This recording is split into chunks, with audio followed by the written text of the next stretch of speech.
So good morning again, everyone. I'm Hafsha. I'm from Smartlight and Get Families Talking. We're a centre, we're a tiny centre. We're based up in Birmingham. And yeah, we're hosting the Conservative Conference this week as well. So that's been really busy in the city. But as a centre, we do a lot of work with the community. We do work around digital devices, we do skills, and we do learning as well. And we have a data bank as well. So we were one of the pilot data banks, national data bank centres for good things as well. We do a lot of learning besides that as well around language literacy. And today we have a financial class on it as well. So lots of different things. Been in this game for a long, long time. So really delighted to be here today, and hopefully I can help you out with some ideas. Thank you, Hafsha. And yeah, I'm Louise. If you haven't met me yet, I am Community Engagement Manager at Good Things Foundation, and I do a lot of work with organisations in our network, including meetups, training and other opportunities to work with you to better understand what your needs are and the type of work that you do, so that we can improve the support that we provide to organisations that deliver digital inclusion support. And yeah, we're going to keep going. So our next slide is the session aims. Right, so today's session, we're hoping that we'll be able to help you identify who it is that you are really trying to engage with, really understand their motivations better. And one of the key things before you can even understand their motivations is, what are their barriers to learning? And the biggest bugbear is, how can we reach them? We hope to give you some practical tips as well, and hopefully share some of your examples as well, because obviously we all learn from each other. So can we just give you a couple of minutes, please? Just have a little think about who it is that you are trying to reach. You all have different organisations there. But who is it that you as an individual, who is it that you as an organisation, who are you trying to reach? Just give you a couple of minutes to have a think about that, and then we'll ask for some, a couple of you to give us some ideas, please.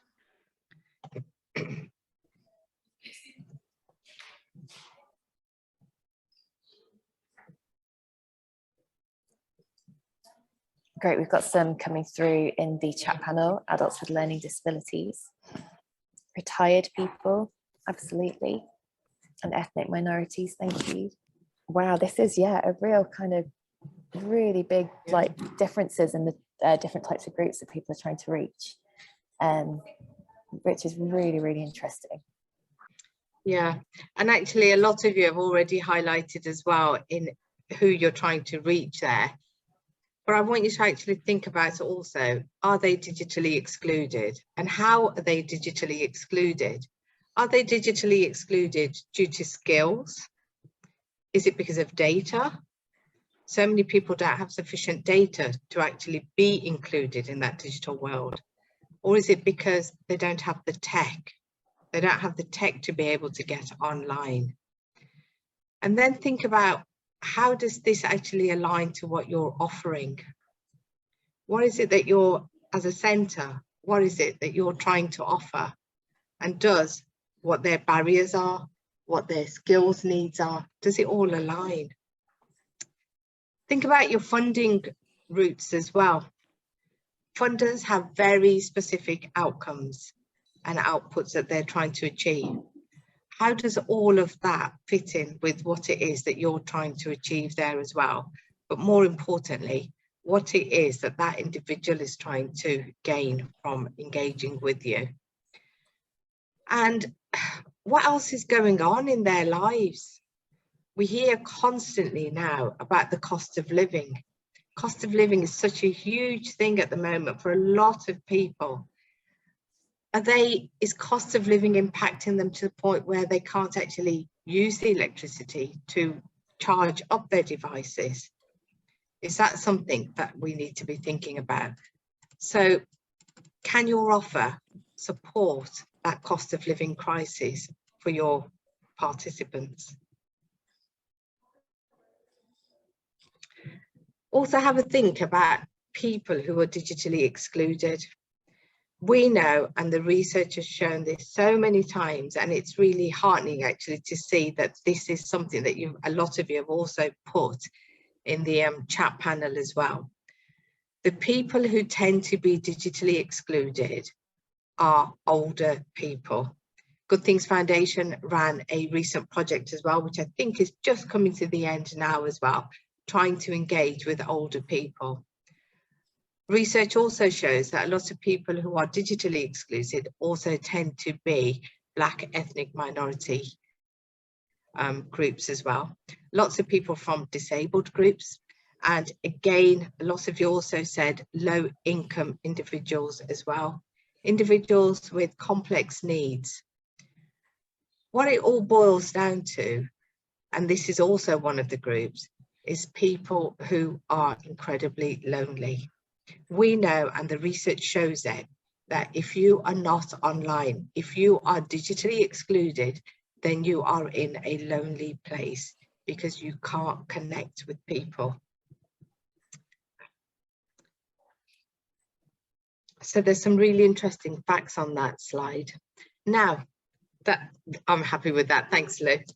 Now, have a think about the person that you're trying to engage with. We're going to give you 5 minutes to do this. It is an exercise we want you to do yourselves, but have a think about who it is. Imagine this person, they're walking through the door, but what do they look like? What's their demographic? What's their interests? What do you think their goal in life is?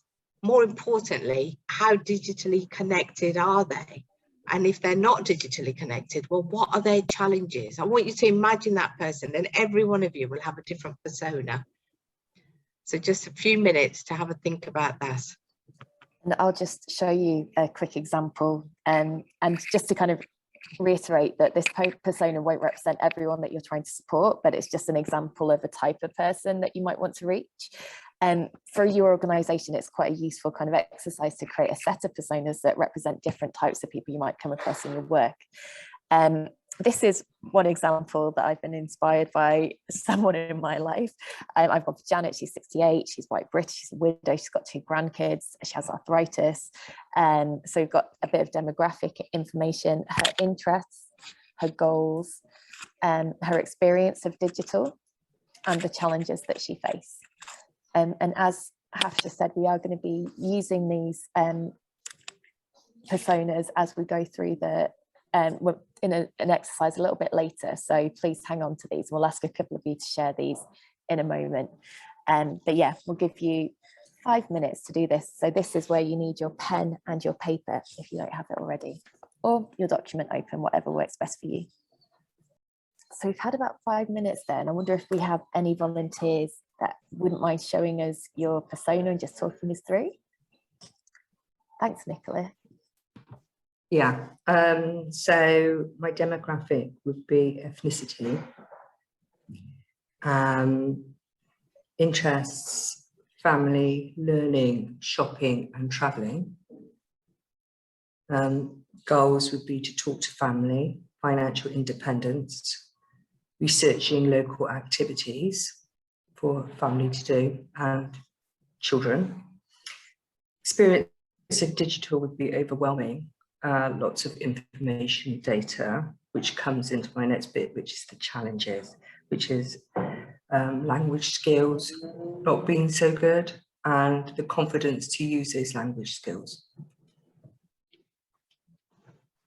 Yeah, that's really good, that is, Nicola. And to be honest with you, it's really useful because that, you know, and remember, as Louise said as well, your personas will change all the time. And certainly for us as well, when we're putting any programs together, it's really important that you actually visualize almost that real person and that individual who you are trying to reach.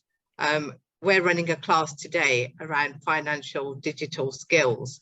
And part of that, when we put it together, was simply thinking, well, actually, I know there's a lady in there called Bilgis who has very low language skills.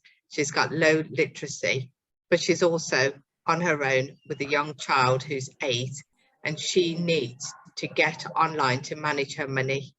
She needs to be able to do her banking online. So some of the very simple skills that we're teaching her today is about online banking and about how to keep her money safe, because as you've mentioned there, this lady has been hacked in the past and she's really nervous of using anything online. So really useful. So brilliant example there. Thank you. Doug? Yeah, that's me, if I may. Hi. Morning all.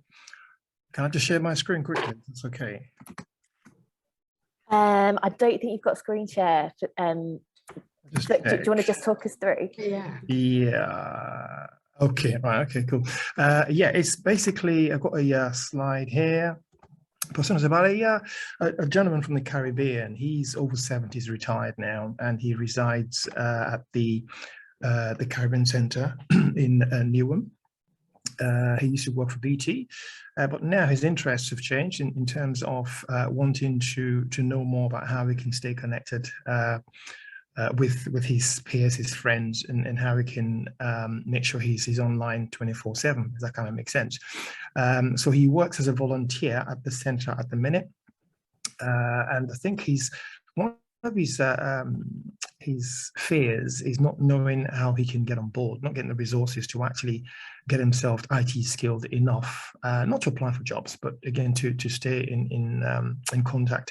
But his experience has only got 5% IT, so we've been sitting down doing some work with him, and he's pretty his confidence is very low as well. So I think the uptake with retirees could be difficult, but I think with constant mentoring and constant sort of support, he's getting better now. So yeah, that's the gentleman in East London. Yeah.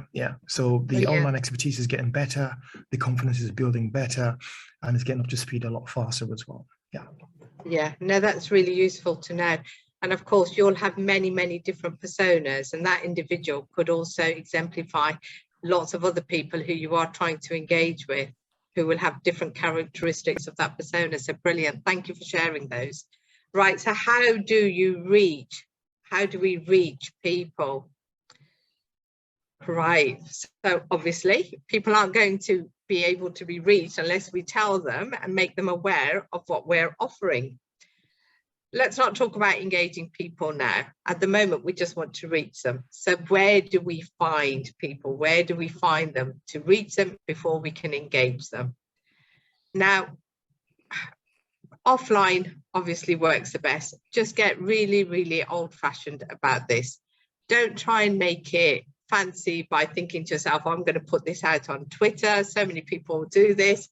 But remember, these are people who are digitally excluded. They may not be familiar with Twitter. They may not be familiar with Insta and all the rest of it. So that social media world might be offline for them at the moment. So do that old-fashioned thing. Get onto that computer and design your poster.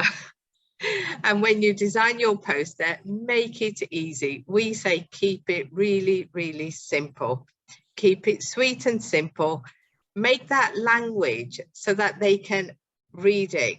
Think about the literacy. Think about the words that you're using. Think about how much information you are putting on that leaflet. Already we've identified that actually if people are digitally excluded, then there is also a chance that they might be of low literacy, they might have low language skills as well. So when we talk about the right language as well, I would urge you to avoid words like, we all know what they mean, but words like digital, digitally excluded. Do you want to be digitally included? People don't understand those words. So keep it really simple and use those old-fashioned words like computer clubs, IT club. Keep it simple. And even things like use the hook of, we've just had an example there, but maybe there's somebody out there who's actually thinking, I want to work. I've been asked to produce a CV. Well, back in the days, people used to handwrite those CVs and then they were put onto a computer, on a typewriter. But now there are so many different ways that you can create a CV. So perhaps it's use that as a hook, maybe using something simple like create a CV or job search online, anything like that you think is going to help get those people in. And talking about where you find them, be innovative. Think about where it is that people go. And it's great to see that we have got a few libraries there. And I remember way back in the days with COVID, a lot of libraries started stripping off everything off the walls, and you were really struggling to get posters up on walls and things. Whereas now, I think there's a lot more openness about that. So use the library, just pop in and say, can I stick a poster up? Also use the GP surgeries, places of worship, anything like that, even schools. Remember, schools always have, particularly primary schools, they always have that outside external notice board. So go and have a conversation. Even if you're not trying to engage people from the school, remember there's a lot of Joe public who walk past that school notice board, so they might be able to grab it. So it's anywhere and everywhere. Get those posters out. And just to add to that, you can order marketing materials, printed marketing materials from Good Things Foundation. So we've designed some that have been kind of tested and developed over the years using different language that's quite accessible to people, focusing on those outcomes that Hafsha's already mentioned, like writing a CV and the things that people want to achieve by using the internet. And just to say, add to what Hafsha said, like the way you talk about your services will depend on your audience too. So it's going to be really different from region to region and from different audience groups too. We've just got a nice example of a printed resource in a centre. Doug, you've got your hand up, but if you wouldn't mind popping your question in the chat panel, we'll respond to it at the end of the presentation. If you email community@, I'll pop the email address to order those materials too.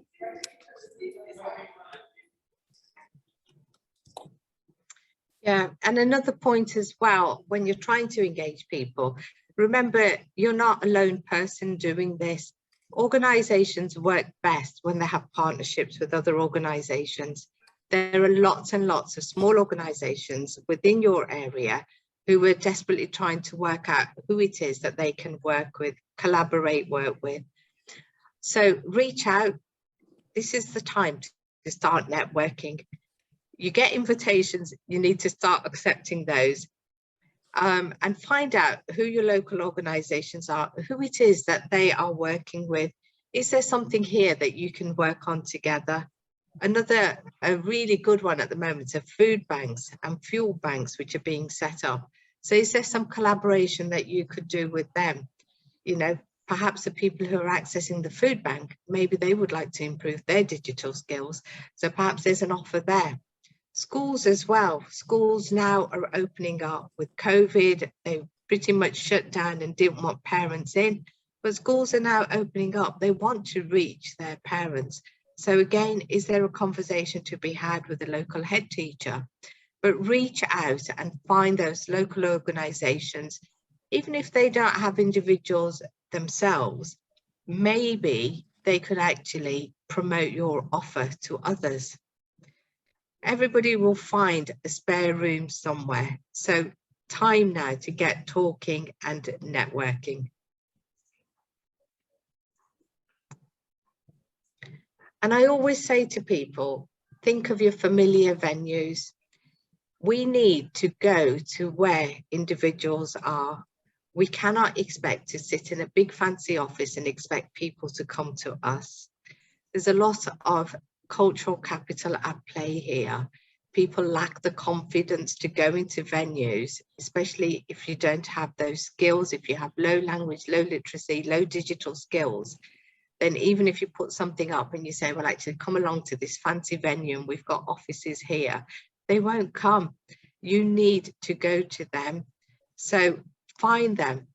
Where are they? Are they in your local cafes? Are they in your places of worship? Make it those friendly, accessible places. That's where people are. So go to where the learner is. Yeah, and joining up existing activities. So as we've just said there, you know, it might be that there's already some provision going on. So as part of your networking, ask, can I go along and just talk to your group about this offer that I've got? Can I talk to them about getting online? Can I talk to them about creating a CV online? Most people are really receptive. You know, if you say to a group leader, can I just come in and hijack half an hour of your session? I'm sure they'll be able to find you half an hour. And then think about how you could actually embed what you want to do with what they are offering. Even something simple like a craft class. Well, maybe you could go in there and explain to the learners in a craft class, well, this is how you can find out more information about what you're doing there. This is how you could go online. Look at all these tutorials on YouTube showing us. And of course, signposting on to further learning. So again, make the links with your local college or adult education provision and see what it is that they do. Learners need to move on. Learning needs to continue. Remember, we always hear it, lifelong learning. And it might be that you can't offer everything to them. So now, once they've taken those baby steps with you, where is it that you can help support your learner to move on? I feel like I have rushed through that a little bit. So please, if there are any questions, do put those in the chat panel for us. Now, building up a reputation, it takes time. So work with it, keep at it. And reputation is the best way that you can get learners in, because word of mouth spreads.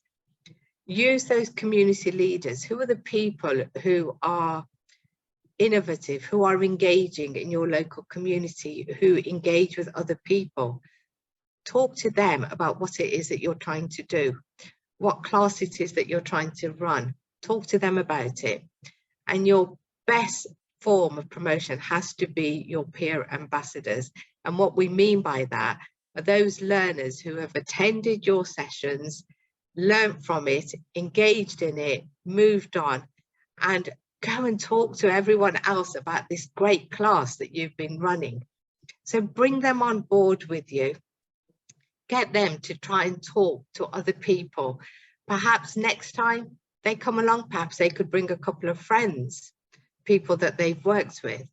So that's a great way of getting people engaged as well. And also local WhatsApp groups and Facebook groups.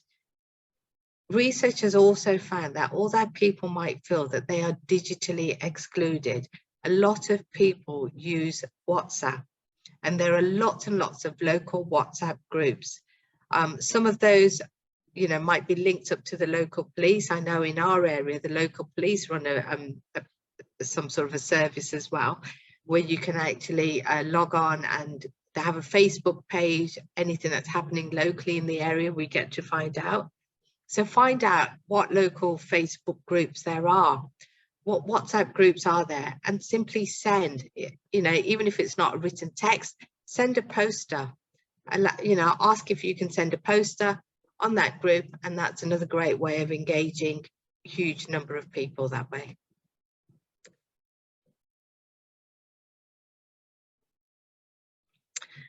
This is Maslow. We all know about Maslow, don't we? And really, as Maslow said as well, before people start learning, you've got to address their other needs. And with cost of living now, it just feels like those other needs have really started to take play. So think about it. We always say this, don't we? A way of engaging people, of getting them to come to your classes, is to put on a cup of tea, put on some breakfast. If you're working with parents, then think about it in terms of that parent. I remember in the old days, she would probably have run out of the house, not thinking about breakfast for herself, because she's thinking about the school run and getting the children to school. Whereas now we know with cost of living, parents are foregoing breakfast, not because they're in a rush, but because there isn't enough breakfast to stretch across. So make your sessions inviting. Perhaps when you put your flyer together, you mention on there that come and have a coffee and a croissant with us. Coffee and croissant, and then start learning. And that's really important. So think about that. You know, a cup of tea goes a long way. We've gone beyond thinking actually, you know, as part of it, perhaps we'll have a cup of tea, we'll have some tea bags in the centre. Now it's a case of actually, I know before I start a session off, I've got to go to the local Lidl to pick up some breakfast things, because I know that a lot of the parents who come to my sessions first thing in the morning won't have had breakfast. So think about getting a bit of that, getting some fruit in, and also a listening ear. People have got lots and lots of problems at the moment, but what they don't have are people to confide in, people to talk to. And you are best placed, especially with the sessions that you're running, to be that open, friendly person where you can actually have sessions where people will talk to each other, make friends, rather than just, oh, she's in a class that I run. So you want to create that class, you want to create that atmosphere, and how you do that is to lead on that. So be that person who will provide that listening ear, and suddenly you'll find that word spreads from one to another, and you'll be that person who always wants to help other people. She'll listen to you. People won't learn until you've ironed out those difficulties. And obviously, you know, think about their other needs as well. So it might be that initially, before they can start learning, what they need help with is to fill out this online form that's going to help them to reduce their council tax bill. It could be things like that. So tune in to what it is that their needs are. And I'm not saying here for 1 minute that you need to be the expert, because we're not the experts in everything. But what we do have after all this work is we will have people who we can say, actually, I can't do that for you, but I know somebody else who can. So signpost them on to other people. So let's do an activity. I feel like I've spoken a lot now, so I'm going to pass it over to you all now. So in our little, we're going to go into breakout rooms, and I want you to think about the person that you've described there and how you're going to reach them. So we're going to have a few small groups, and then we'll come back and have a discussion on this. So please nominate someone from your group as well who can feedback on 1 or 2 ideas there. So think about your persona, and then think about how it is that you're going to reach them. Can we have some volunteers, please, to share, like, or just one volunteer from each room to share some of the top things that came up in your discussion? Room 1, who volunteered from your room? I don't know what room I was in. Oh, sorry. I voted for Simeon. Volunteering me here, thank you very much. We were in room 2. Basically, the persona that I had was an LGBTQ plus person over the age of 45, which is also a person of colour. So it's a kind of like a specific minority within a minority, and trying to figure out where would get the best promotion for the poster that I would be distributing, which is for a digital skills project. So we was coming up with a few suggestions, and first of all I was thinking it may be best to kind of go to like maybe a library or a post office at the same time, or a community cafe. I think the community cafe probably will be most effective, just because it's a space that attracts different people with different type of skills at the same time. One question that did come up actually was, I was going to include an email address on the bottom of the poster to get in contact with, but then that kind of throws a spanner in the works if they're not that digitally advanced as well. So then we was discussing maybe a phone number might be best as well, as speaking with the venue staff just to let them know a bit more about the project, so they can kind of communicate that to the people at the same time. So that's what we came up with as well. And did you find you all had quite different personas and different ideas for how to reach them, or were there quite a lot of similar themes? There was different personas, but the places that we could place some of these posters in was quite similar. One of them was a carer for someone over the age of 60. I think I'm right, that was what we had. Yeah. And we felt maybe like we were trying to figure out like where in their day or in their routine would they visit on a regular basis, and what type of venues. And we were thinking maybe things like post offices, where they may have to obviously drop off some posts at the same time. That might be quite effective, as well as like GP surgeries. And love that, thinking about daily routine. I think that's a really good way of thinking about it. Yeah, and was also thinking about supermarkets. I know that Nicola said that there is a local champions that some types of supermarkets have, like Morrison's, and it may be worth getting in contact with them as well, so they'll be able to promote it within the community. Fab. Thank you very much. Thank you, room 2. What about Amy? You were room 1. Were you going to volunteer? Yeah, I don't mind. So we kind of just talked about the usual things, so like posters, and I always call it like almost like the analog approach, because you're not going at it digitally, like online and things. So posters, libraries, drop-in sessions, joining to other groups. So like, for example, we personally use like U3A or like our local pensioners group, because we are aimed at a lot of older people. We all sort of said as well that we agreed that one, people tend to come to you when they want you. You can't tend to find them. And 2, we find that younger clients are actually the most difficult. So as Citizens Advice as a whole, as a national, when we do branding and marketing larger group sessions and things, that is actually something that's talked about a lot, is that it's more difficult to get in touch with the younger people between the ages. I think it's, I want to say 16 to 25, but it's in that sort of bracket. So yeah, we talked about that. That's really interesting. Thanks. Yeah, the younger group being more difficult, and there will be really different approaches to reaching them. Thank you. What about room 3? Finally, Hannah and Doug. Did you have a volunteer? I think Hannah, yeah.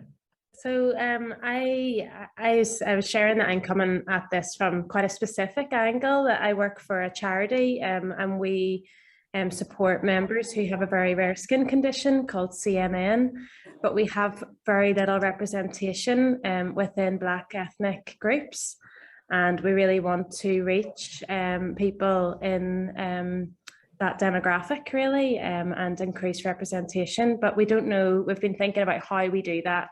How do we reach people who aren't online?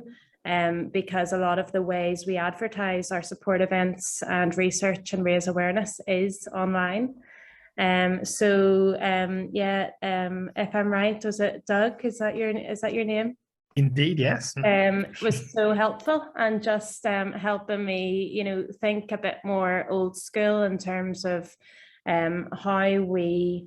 I think the poster ideas and that kind of communication is really helpful, but also Doug was talking quite a bit about partnerships and how we build partnerships and places of trust, because until you have a place of trust, the resources you have mightn't be received in the same way.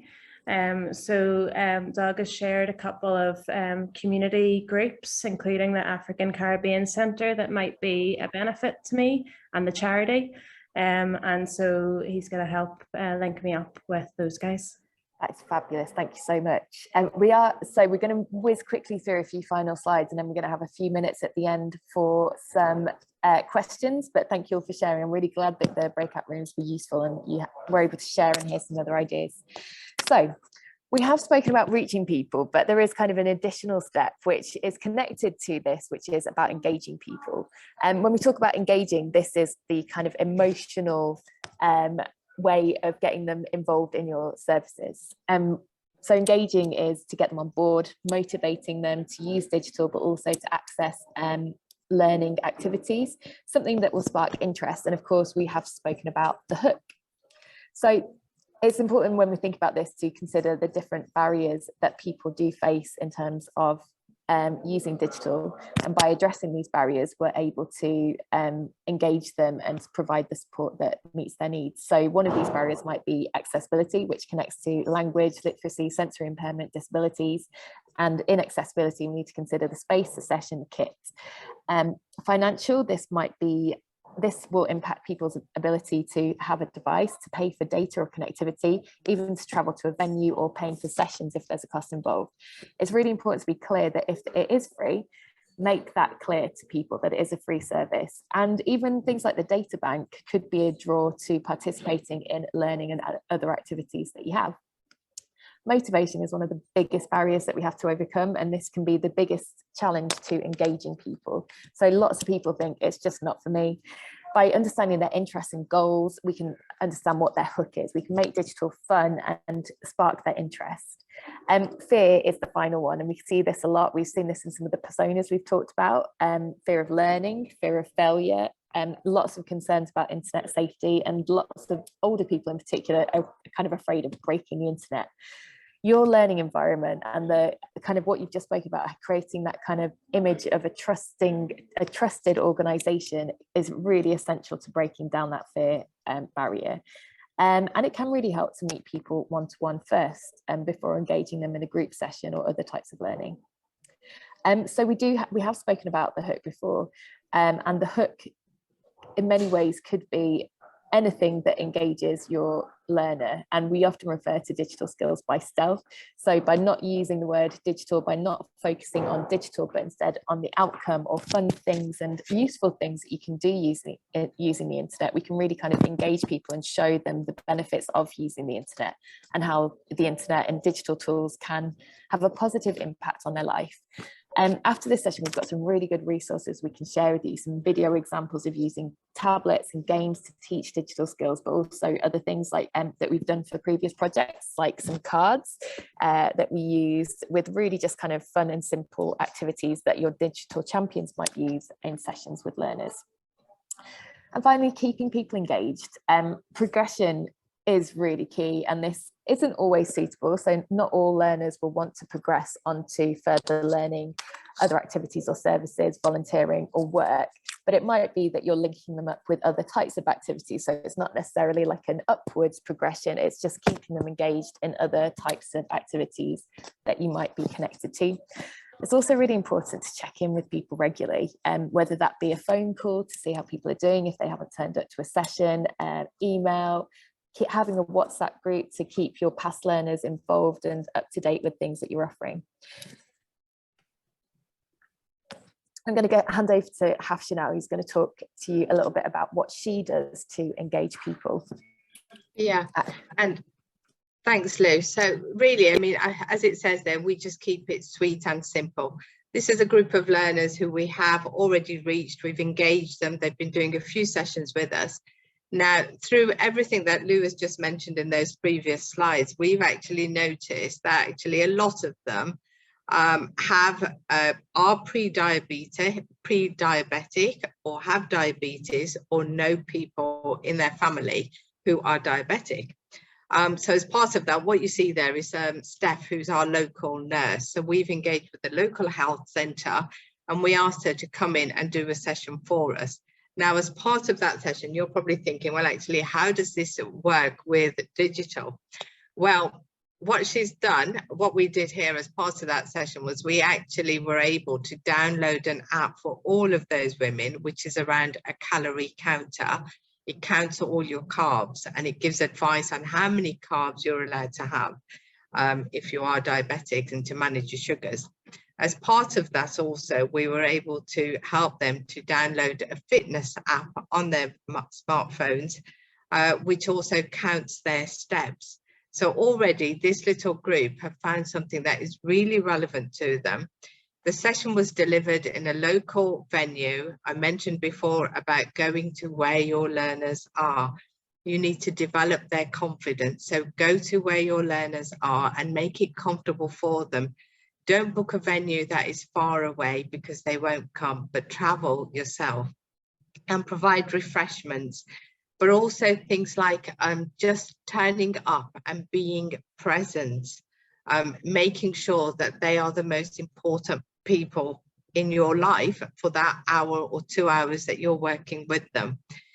And reminding people, remember, parents have a lot on their plate. Parenting is a busy, busy job to do.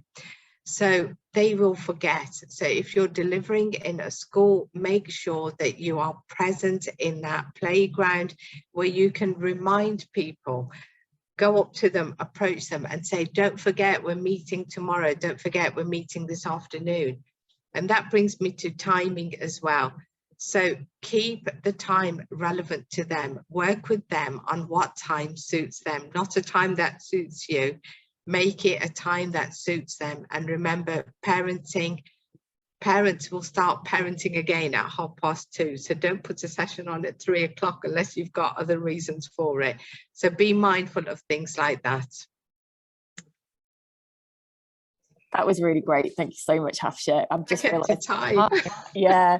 I am going to launch a poll. So we just want to hear a little bit about some very quick feedback, but also any ideas that you want to take away from today's session. So I'm going to launch that poll now.